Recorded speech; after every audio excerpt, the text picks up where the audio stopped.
Be honest. Do you feel closer to someone you've never met in real life than people you see every day?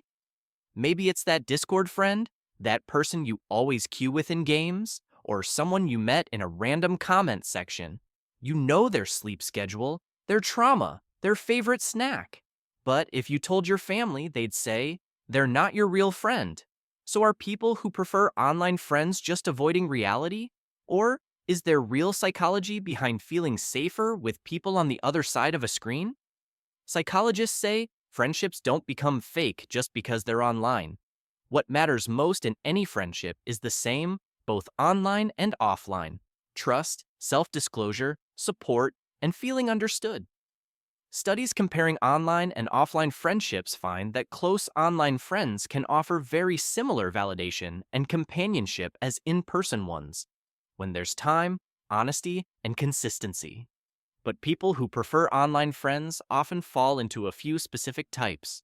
Type number 1, the anxious socializer. This is the person whose brain screams, everyone is judging you, the second they walk into a real-life group. Research on social anxiety shows that people with higher anxiety levels are more likely to choose text-based or online communication for support, because it feels less intense and less risky than face-to-face talks. Typing gives them time to think and edit instead of panicking in real time. Online, if a conversation feels uncomfortable, they can just close the app. That sense of control makes online friendships feel safer, so they stick to them. Type number 2, the writing over talking introvert. For these people, their true personality needs a keyboard to load. Articles on introverts and texting note that many prefer written communication because there's less social pressure and more time to respond thoughtfully. In person, they might seem quiet or awkward. Online, they're witty, deep, and surprisingly open in those 2 a.m. chats. Text and DMs match the way their brain actually processes social stuff. Type number 3, the identity refugee. Some people don't just feel awkward offline, they feel unsafe. Studies with LGBTQ plus youth show that many feel more accepted and out online than in their schools, families, or towns, and describe digital spaces as kinder and more supportive than in-person ones. Online spaces let them explore who they are, talk about things they can't safely say out loud, and find people who finally say, same. If your offline world is judgmental or hostile, online friends aren't a hobby. They're proof that you're not alone. Type number 4, the niche tribe hunter. These are the gamers, fandom people, artists, and hyper-focused nerds of one very specific thing. Offline, they might be the only one who cares.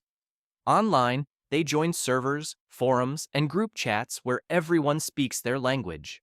Research on gaming and online communities shows that these spaces can build real social capital, feelings of belonging, and even protect against loneliness, especially when the community is supportive rather than toxic. That friend who's always in your party or your art stream isn't just a username, they're part of your daily life. Type number 5, the burned by real life friend. These are the ones who tried offline friendships and got badly hurt. Secrets leaked, bullying, being dropped by a friend group for no reason. After enough pain, your brain starts running on quiet rules. Don't get too close. Don't trust people you have to see tomorrow. Online, there's a bit of emotional armor. You can control what you share, block people instantly, and leave a server if the vibe changes. For someone who's been betrayed in person, that distance feels like safety. Of course, there are downsides. Surveys on digital friendship and loneliness show that some people with hundreds of online contacts still feel empty, especially when most connections stay shallow or disappear when life gets hard. And while online friends can absolutely be real friends, your body still lives in a physical place that needs at least a little offline support too. A voice message can help. A real-life hug still hits different.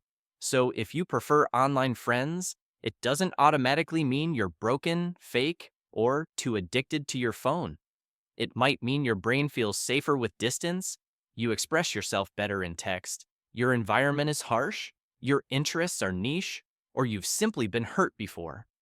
The real goal isn't to choose between online and offline, it's to build friendships, wherever they are, that are honest, supportive, and good for your mental health. Now I want to know, do you have an online friend who knows you better than anyone in your real life? Which type do you relate to the most? Or are you a mix of all of them? Tell me in the comments and send this video to that one online friend who stayed up with you at 3 a.m. when nobody else did.